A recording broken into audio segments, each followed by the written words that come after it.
প্রিয় দর্শক, আমরা হয়তো বা উন্নত রাষ্ট্রের জনগণ নয়, তারপরেও রাষ্ট্রের পক্ষ থেকে ন্যূনতম নাগরিক যেই সুবিধাটুকু সেটা কিন্তু পাওয়ার অধিকার কিন্তু আমরা রাখি।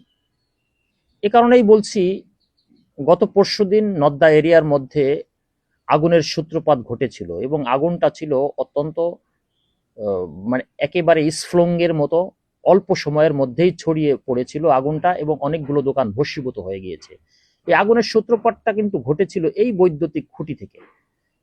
কারণ এই বৈদ্যুতিক খুঁটি থেকে আগুনের সূত্রপাতটা কিন্তু ঘটাটাই স্বাভাবিক।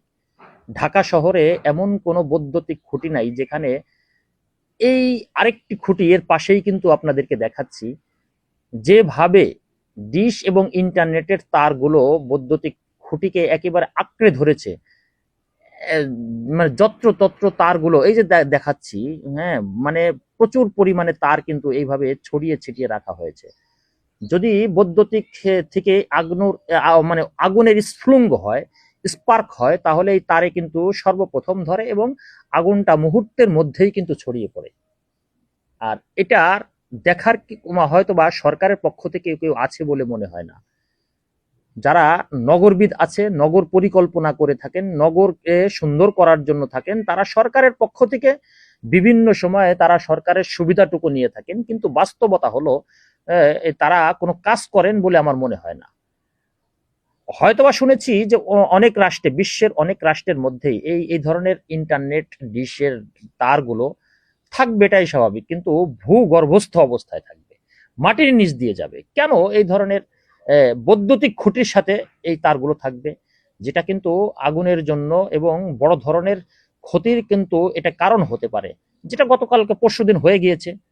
হ্যাঁ, আর এখন আমাদের হয়তোবা লাইনটা আবার, বৈদ্যুতিক লাইনটা আবার সঞ্চালিত করা হয়েছে, সঞ্চালন করা হয়েছে, কিন্তু পরবর্তীতে অন্য একটি খাম্বা থেকে দেওয়া হয়েছে। আগামীকালকেই এই খাম্বা থেকে আবার আগুনের সূত্রপাত ঘটবে না, এটার কি নিশ্চয়তা কি সরকার দিতে পারবেন? আপনারা কেউ দিতে পারবেন? পারবেন না। তারপরেও আমাদের এইটা এ কারণেই বলছি যে ন্যূনতম অধিকারটুকু কিন্তু আমাদের বঞ্চিত করবেন না। আমরা একটা ক্যাপিটাল সিটিতে বসবাস করি, সেই ক্যাপিটাল সিটিতে যতটুকু আমাদের ট্যাক্সের টাকায় সরকার চলে, যতটুকু উচিত তারা কিন্তু আমাদের দিতে বাধ্য এবং আমরা পাওয়ার জন্য কিন্তু অবশ্যই আমাদের অধিকার আছে। তাই সরকারের প্রতি উদাত্ত আহ্বান জানাই, এই ধরনের ডিশ এবং ইন্টারনেটের তারগুলো যত্রতত্র যেন তারা, যারা ব্যবসা করে, ডিশের ব্যবসা করে, ইন্টারনেটের ব্যবসা করে, তারা যেন এই তারগুলো কিন্তু আর ছড়িয়ে ছিটিয়ে না রাখে। তারা তাদের মতো করে, হ্যাঁ, বৈদ্যুতিক খুঁটি ব্যবহার করুক অথবা ভূগর্ভস্থ অবস্থায় রাখুক, তারা তাদের মতো করে রাখবে, কিন্তু সরকারের ডেস্কর খুঁটি কেন তারা ব্যবহার করবে? যা হোক, আল্লাহর মাফ করেছেন অল্পতে, আর বড় ধরনের যেন আগুনের আর সূত্রপাত না ঘটে সে আশাই পোষণ করছি। ভালো থাকবেন।